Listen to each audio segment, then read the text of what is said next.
On behalf of the Prudential Insurance Company, it is my very pleasant duty to welcome you here today. The face of prudence. An iconic image, known by millions around the world, and representing our company. A company with over 165 years of history. Our powerful brand is well known and highly regarded. We've come a long way. But to really understand the present, we must first understand our past. 1848. Industrialization is sweeping across Europe, bringing both uncertainty and opportunity for all classes. There's a demand for better workers' rights. People are looking for a sense of security. And in this year, on the 30th of May, a group of Victorian gentlemen respond to these turbulent times by forming the Prudential Mutual Assurance Investment and Loan Association. Its aim? To infix habits of prudence among many individuals. To represent the values of the business, the figure of prudence is adopted as the symbol of the company. To this day, she still carries her arrow, signifying strength of purpose, serpent, the ancient symbol of wisdom, and mirror, representing self-awareness. 1854, the company widens its reach by opening its industrial branch, introducing a new concept: penny policies for the industrial working class population. To build the business, the company introduces a new breed of salesmen who travel door to door armed with statistics and tables, the men from the Pru. And with this new market, sales grow dramatically. 1871. The company is the first in the City of London to employ women as clerks. Through the 1870s, the company grows considerably. In 1873, there are 47 agents. By 1888, there are 10,609. By 1879, the company has outgrown its premises at Ludgate Hill and moves into the striking, purpose-built Holborn Bars headquarters. By 1898, Prudential has become the #1 life company in the United Kingdom, with almost £30 million in accumulated funds.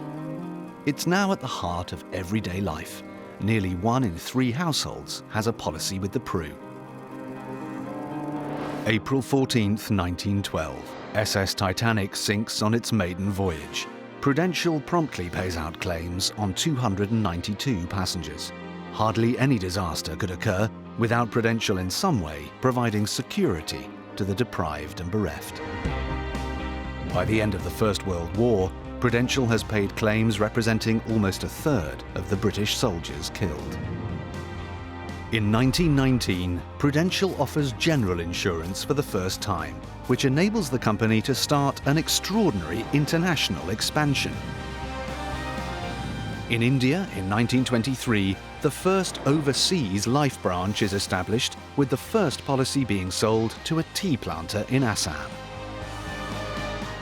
The business soon covered the whole of the subcontinent, with offices in Bombay, Calcutta, Ceylon, and Delhi.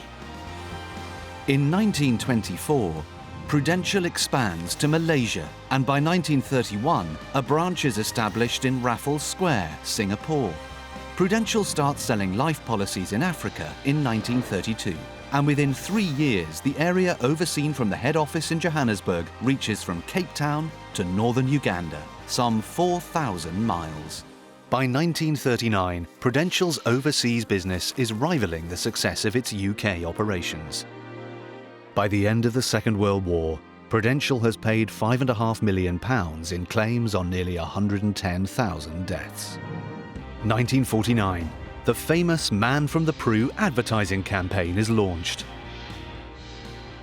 1967, 12 million people watched the first ever Prudential commercials on British television.